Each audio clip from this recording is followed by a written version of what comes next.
just like me, you will know that this heat is come from nowhere and is really hard work to deal with. I'm ready. Hi everyone and welcome back to my channel. I hope you're all doing super well, and if you are new here, hi, I'm Brooke and welcome. So it is really hot outside. I think it's like 35 degrees. I haven't got a piece of makeup on. My face is super sweaty, so please don't look at my appearance right now because I did not have any energy. I haven't even brushed my eyelashes. That's how bad it's been. This intro is super long. So today I'm here to talk about a subject that I feel hasn't been discussed much on my channel, and I haven't obviously spoken about school for a while because I've not been at school and it's been amazing and it's been the best thing ever. So I'm here today to talk about the 10 things I learned from my experience in secondary school. Obviously in the UK it's secondary school. If you're watching in America it is high school. So yeah, I've just finished my GCSEs a month ago, and I've been looking back on it. I've been watching my GCSE vlogs especially, and I just find that there's so many things that people don't talk about and kind of give advice on. I'm planning to actually do a video on things that I knew before year 11, year 10 and things like that. Like, it's kind of like a series, but I'm not sure when and where and what is going on with my life right now.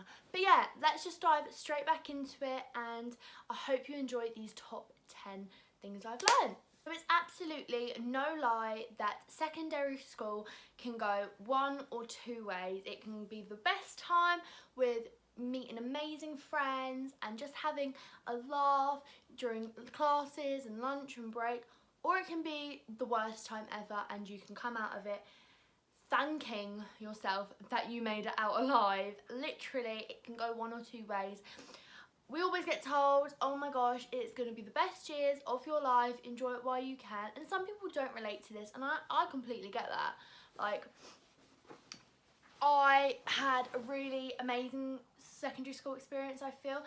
I was very blessed to meet a lot of people. I walked into my school not knowing a single soul, and I feel like these kind of hints and things that I've learned will really help people in the next years, if you're going into year 11, how to make the most of it and things like that. So my top first thing I've learned is that one test does not determine your GCSEs, and it will not ruin your life. A little story, I had an exam in year 10 and it was an English exam, and I worked so hard in it. I spent hours and hours with my mum doing it. It was on Blood Brothers, and I was so excited to give it in because I really felt that I had done well until I got mine back and I got a 3, which is equivalent to a D. And I thought, what the hell? This surely isn't right. Like, I can't remember spending this long on something and not getting what I wanted. Now, a D in year 10 might have been good for some people. It was good for me in certain subjects, but English I was always kind of strong at, so I was a bit like, what's going on here? Something shady, if you ask me. So at that time I was super upset. I kind of was like, didn't really know what to do with myself, and the typical thing is people ask you, what did you get, Brooke? What did you get?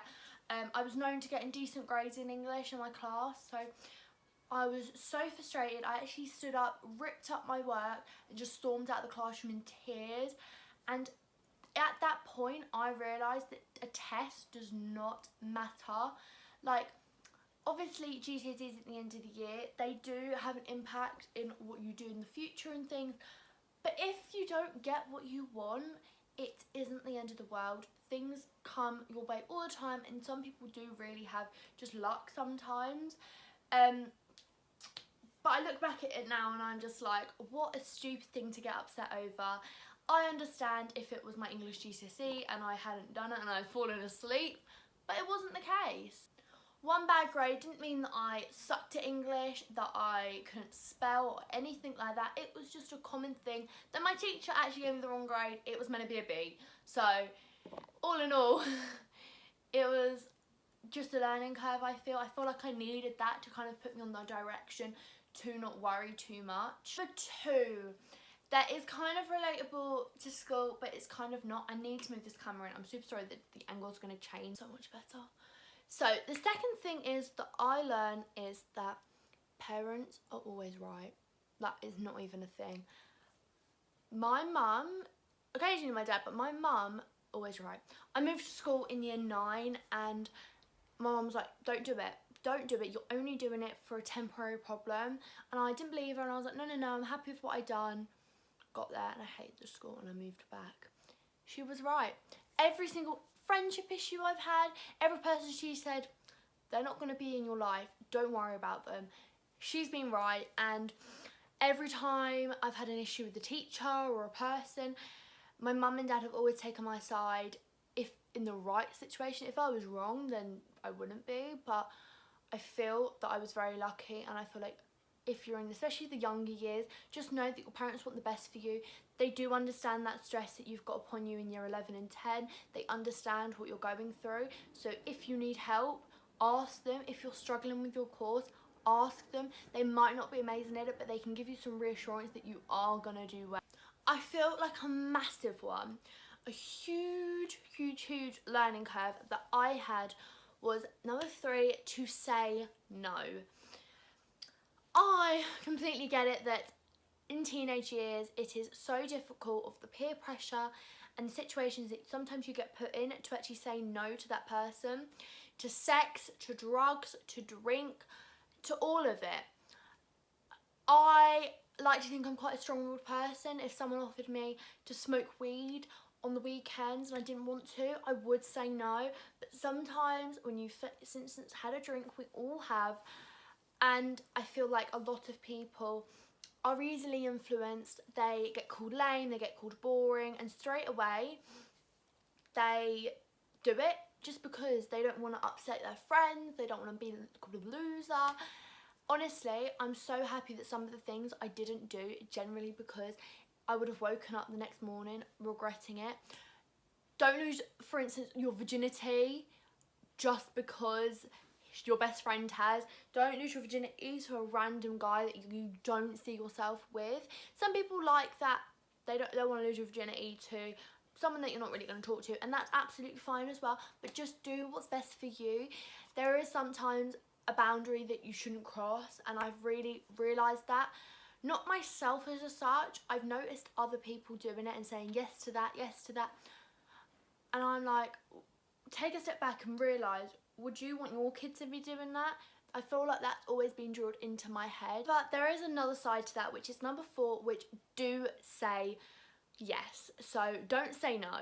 I know it's quite different, but I know so many people that turned around and said no to every party, no to coming out with a massive group of us, no to coming out for dinners, no to coming out for social events because they ever wanted to study, they couldn't be bothered, they had social anxiety, and I completely understand that people go through different things that make them not want to come to these kind of social events. However, I also know a lot of people have regretted this and think that they haven't done their whole high school experience. Say yes to them parties, because the first party I went to, I was bricking it.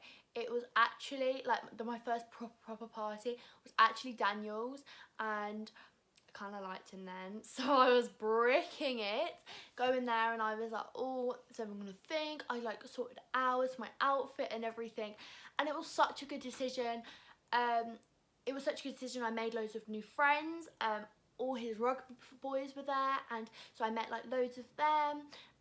And it was just a really good time, and I think I would have definitely regretted saying no to that. Going all the times when we go to Dorney, if I hadn't done that, I would have definitely separated away from some people this summer, and my summer's been great because I've said yes. If you're in year 11 next year, just know that when GCSEs are around the corner, don't spend every minute of every day studying. When someone asks you on a Saturday night if you want to come out and have a party, say yes, because you're not going to be studying at Saturday night anyway, are you? Like, let's be real. Say yes to the things that will make you bigger and also will make you more lively, if you kind of get what I mean, that will change you and push you out for the better, not keep you hidden away to not know any of your peers. I'm so hot sitting here doing this video. It was a bad idea on my part.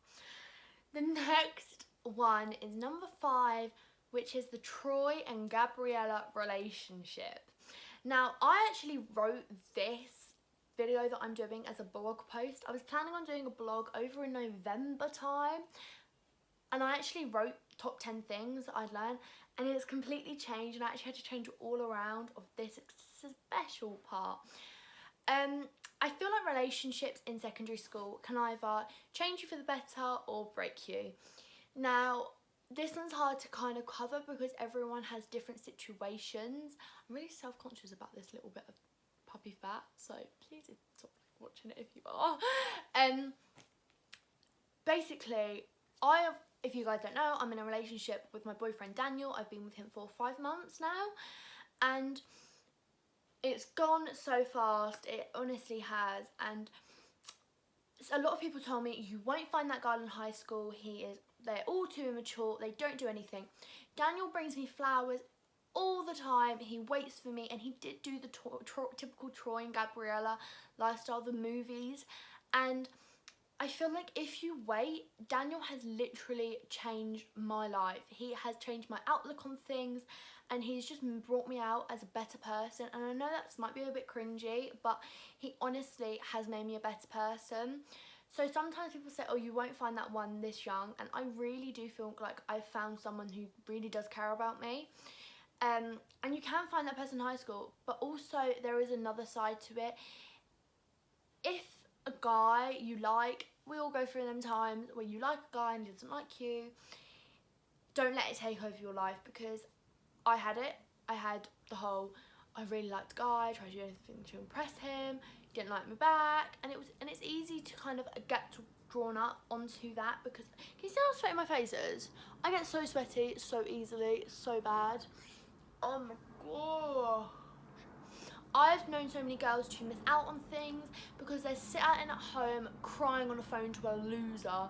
Like, honestly, not even worth it. I've gone through so many breakups with my friends and people that I've really had to give some proper advice to. Another thing is, number 6, is you will find friends. You will actually meet people that you might carry on with you for the rest of your life. I'm not sure whether that will happen. I can't tell the future, but I've met some really good people that I really hope that will stay in my life for a long period of time. I'm not sure whether I am going back to 6th form or if I'm doing college, but I'm really super excited to see the friendships and how people's friendships form. If you go into school with the mentality of, I don't speak to these people anyway after, so there's no point in me even making an effort, you won't come out with any friends that are closely bonded. Take photos. That's not another tip, but included in this. Take photos of you and your friends so you can remember them. I feel like this is a super big one, and it's actually really touching for me as a person. Number 7 is, there are mean people. Don't be one of them. I have had many ups and downs and many things that I'm not proud of, but also many successes that have brought me on to be a better person. I was really not a nice person in year 7 and 8. I've got to put that upon myself. I probably made a lot of people not want to come into school. A lot of people didn't like me because I surrounded myself with negative people, and I surrounded myself with people that weren't nice. So I wasn't nice. Peer pressure is so easy. Getting into the wrong group of friends is hard. To find people that are lovely. I would like to be treated and how I should treat others, but now I'm so happy to say that I kind of get on with everyone that I did in my year. Obviously I don't get on with everyone, but the majority of the people I'd like to think I'm friends with. Like I said, me and my friend hosted after party and most people turn up, and I like to think that that's because we are all like a really close family. But don't be that mean person. Don't go into school thinking, oh, I'm going to be a complete and utter, and make everyone's lives hell. So I seem popular, you guys seem losers, and I have a higher authority and a higher mind and a massive ego, because it doesn't work. We're getting a treat today. Hair down, hair up, everywhere, everywhere. The next one is number 8, I think, And it's get involved. It's so stereotypical that a lot of people on social media and things think if you're going to a club, you're a loser.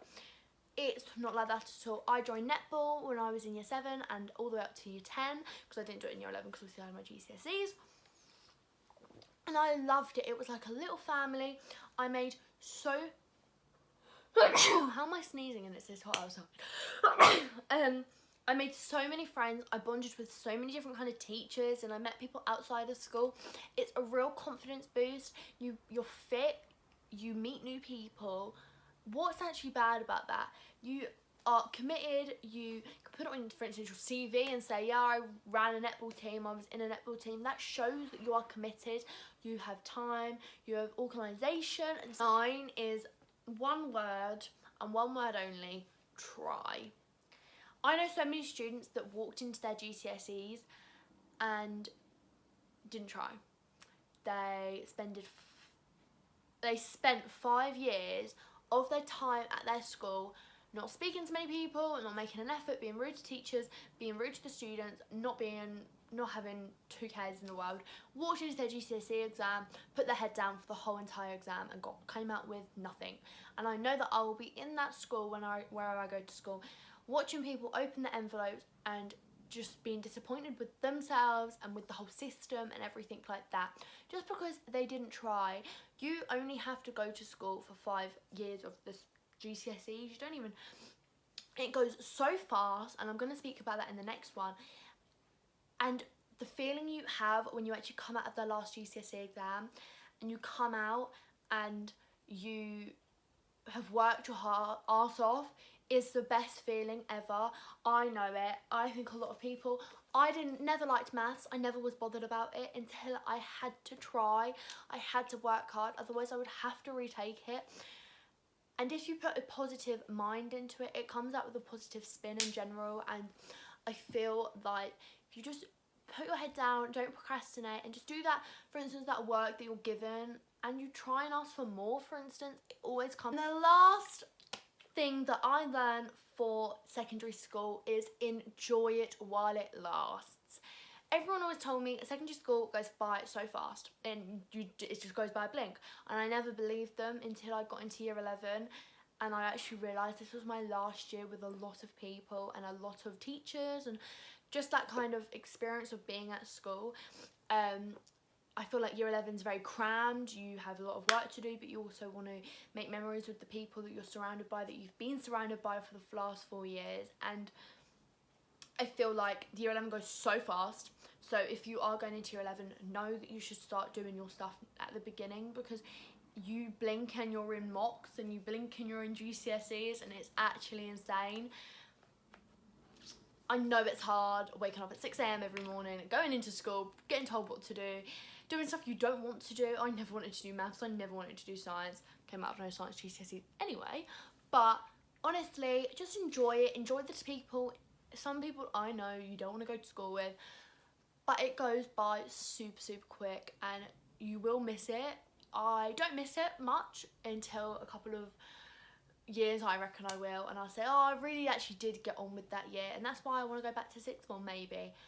And yeah, that is the top 10 tips I have learned from high school, secondary school.